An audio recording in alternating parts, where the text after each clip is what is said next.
മേഘവിസ്ഫോടനത്തെ തുടർന്ന് ഉത്തരാഖണ്ഡിൽ കുടുങ്ങിയ മലയാളികളിൽ സുരക്ഷിതർ 28 പേരടങ്ങിയ സംഘത്തെ ITBP ക്യാമ്പിലേക്ക് മാറ്റി. ഗംഗോത്രിക്ക് സമീപമാണ് ഇവർ കുടുങ്ങിപ്പോയത്. ഇന്നലെ രാവിലെ 8:30 ഗംഗോത്രിയിലേക്ക് പോയി എന്നാണ്, ഉത്തർകാശിയിൽ നിന്ന് ഗംഗോത്രിയിലേക്ക് പോയി എന്നാണ് ഇൻഫർമേഷൻ കിട്ടിയത്. അപ്പോൾ ഗംഗോത്രിക്ക് പോകുന്ന വഴിക്കാണ് ഇപ്പോൾ ഈ അപകടം സംഭവിച്ചിരിക്കുന്നത്. അപ്പം ഓൺ ദ വേ എന്താ സംഭവിച്ചതെന്ന് നമുക്കറിയില്ല. പിന്നീട് 8:30 കഴിഞ്ഞിട്ട് കോൺടാക്റ്റ് ചെയ്യാൻ ശ്രമിച്ചു, പക്ഷേ ഒരു രക്ഷയില്ല. ഇന്നലെ രാത്രിയിലും എല്ലാം ഡിഫൻസ് വഴിയും പല രീതിയിലും നമ്മൾ ട്രൈ ചെയ്തു. ഇൻഫർമേഷനൊന്നും കിട്ടിയിട്ടില്ല.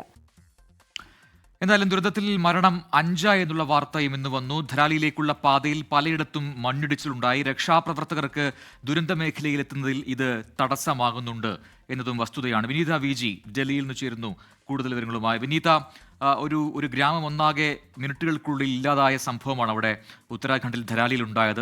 നിലവിൽ നമുക്ക് ലഭിക്കുന്ന ഏറ്റവും പുതിയ വിവരങ്ങൾ എന്താണ്? ഈ 5 മരണം റിപ്പോർട്ട് ചെയ്യപ്പെട്ടിട്ടുണ്ട്, പക്ഷേ ഒരുപാട് പേരെ കാണാതായി എന്ന വാർത്ത കൂടി നേരത്തെ വന്നിരുന്നില്ല. രക്ഷാപ്രവർത്തനം അതിപ്പോൾ എങ്ങനെയാണ് നടക്കുന്നത്? ആരാണ് ഏകോപനം?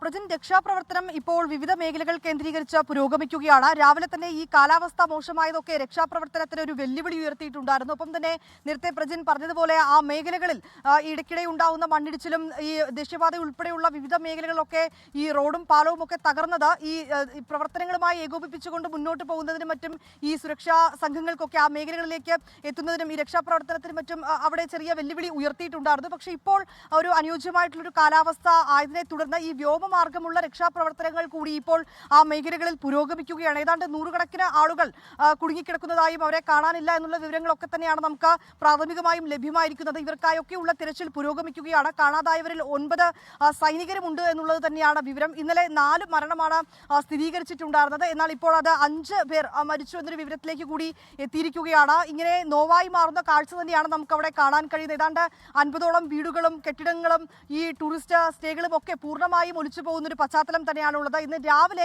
മുഖ്യമന്ത്രി പുഷ്കർ സിംഗ് ധാമി അവിടെ എത്തുകയും ഈ ധാരാലിയിൽ എത്തുകയും അവിടുത്തെ സ്ഥിതിഗതികളൊക്കെ തന്നെ അദ്ദേഹം വിലയിരുത്തുകയും ചെയ്തിട്ടുണ്ട്. ഒപ്പം തന്നെ ഈ IAS ഉദ്യോഗസ്ഥന്മാരെ ചുമതലപ്പെടുത്തിയിട്ടുണ്ട്. 3 പേർക്കാണ് ഈ പ്രവർത്തനങ്ങൾ ഏകോപിപ്പിക്കുന്നതിനും മറ്റുമായിട്ടുള്ള ചുമതല ഏർപ്പെടുത്തിയിരിക്കുന്നത്.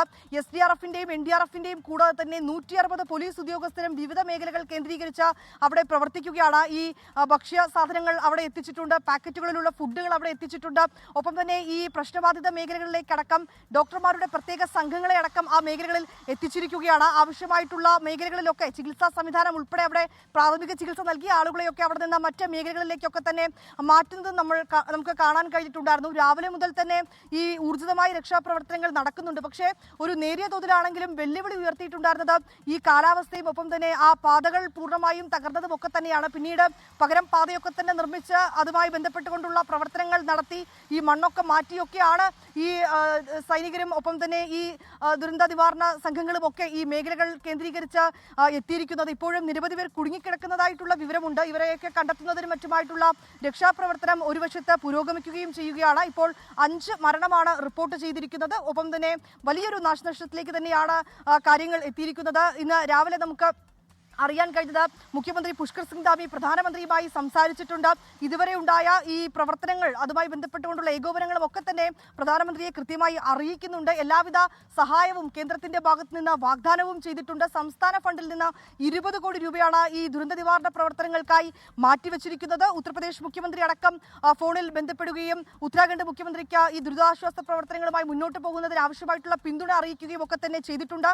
ഇപ്പോൾ ധാരാലി അടക്കമുള്ള വിവിധ മേഖലകളിൽ ദുരിതാശ്വാസ പ്രവർത്തനങ്ങൾ, ദുരന്ത നിവാരണ പ്രവർത്തനങ്ങളൊക്കെ തന്നെ പുരോഗമിക്കുകയാണ്. ഏറ്റവും പ്രധാനമായും പറയേണ്ടത് ഈ മേഖലകളിലേക്കുള്ള അനാവശ്യ യാത്രകൾ ഒഴിവാക്കണം എന്നുള്ളത് തന്നെയാണ്. കാരണം ഉത്തരാഖണ്ഡിലെ 3 ജില്ലകളിൽ ഇപ്പോഴും റെഡ് അലേർട്ട് ഉണ്ട്. മറ്റു ജില്ലകളിലടക്കം ഉത്തരകാശിയിലടക്കം ഇപ്പോഴും ഓറഞ്ച് അലേർട്ട് തന്നെയാണ് കാലാവസ്ഥാ നിരീക്ഷണ കേന്ദ്രം നൽകുന്നത്. അതുകൊണ്ട് തന്നെ അനാവശ്യ യാത്രകൾ ഒഴിവാക്കുക എന്നൊരു നിർദ്ദേശം കൂടിയാണ് ഈ ഘട്ടത്തിൽ മുന്നോട്ട് വെക്കാനുള്ളത്. മറ്റ് രക്ഷാപ്രവർത്തനവും ഒപ്പം തന്നെ ദുരിതാശ്വാസ പ്രവർത്തനങ്ങളും ഒക്കെ ഊർജിതമായി തന്നെ പുരോഗമിക്കുകയാണ്. കാണാതായിട്ടുള്ളവർക്കായിട്ടുള്ള തിരച്ചിൽ പുരോഗമിക്കുന്നു.